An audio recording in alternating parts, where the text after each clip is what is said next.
আজকের গল্পের নাম বিশ্বস্ত কুকুর লাইন। মালিক ব্যবসা করত। তার মালিকের একটা বন্ধু ছিল, তার নাম হলো কার্লি।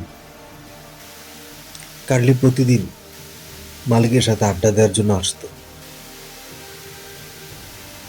মালিকের নাম ব্রেইলন, যার দোকান ছিল আর মুরগির খামার ছিল।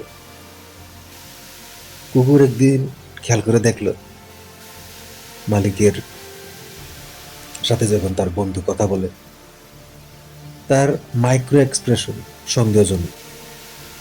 ফেসিয়াল যে মাইক্রো এক্সপ্রেশন, সেটা কুকুরের চোখে ধরা গেছে। তো সাধারণ মানুষরা তো কথা বলার সময় জিনিসটা দেখবে না। কুকুর, যে বিশ্বস্ত কুকুর লাইন, তার দৃষ্টিতে আসে।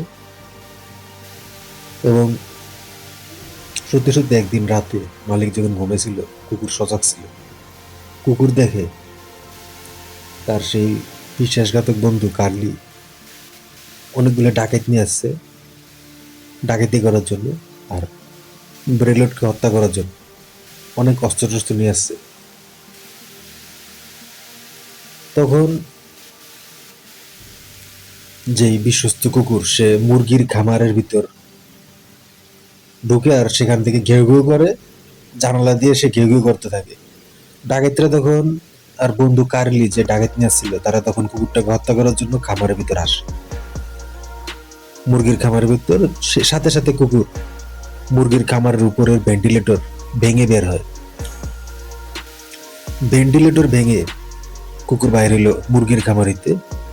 আর বাইরে হওয়ার পর সাথে সাথে মুরগির খামারে যে বড় দুই দরজা, সেটা ধাক্কা দিয়ে বন্ধ করে, লাফ দিয়ে ধাক্কা দেয়, তারপর বন্ধ হয়। কাঠের বড় তক্তা যেটা ছিল দরজার খিলি, দুইটা দরজাকে বন্ধ করে সেটা সেই দরজার উপর রাখে।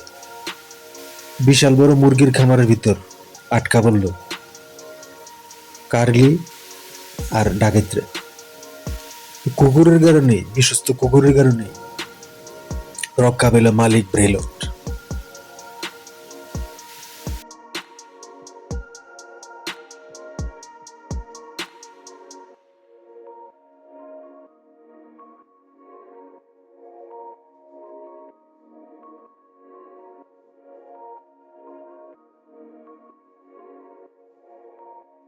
কুকুর লাইল খামারের উপরে ভেন্টিলেটর ভেঙে সে বাইরে হয়।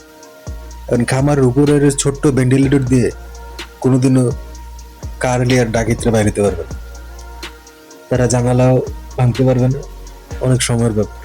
সাথে সাথে দরজা লক করে বড় খিলি, যেটা দুই দরজাকে বন্ধ করে, কাঠের তক্তা, সেটা দিয়ে দরজা বন্ধ করে বিশ্বস্ত লাইন।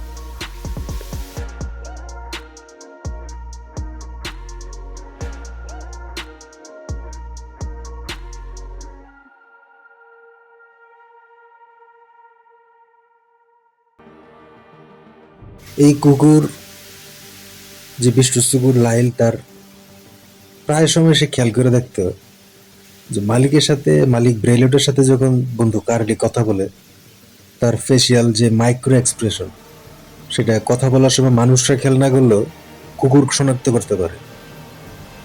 প্রতারকদের মাইক্রো এক্সপ্রেশন, তার ফেসিয়াল এক্সপ্রেশন খুব সন্দেহজনক ছিল, যার কারণে কুকুর আগে থেকেই সন্দেহ করে। এরপর কুকুর ঘেউ ঘেউ করতে থাকে সেই প্রতারক কার্লির সামনে। প্রতারক কার্লি তখন বলে কুকুরটাকে বাইর করে দিতে, মাইরা ফেলতে। কিন্তু মালিক কি জানি মনে করে কুকুরটাকে আর বাইর করে নেয় বাসা থেকে। কিন্তু আজ এই কুকুরই বন্দি করলো কার্লি আর তার সাথে আসা ডাকাতদের মুরগির খামারের ভিতর।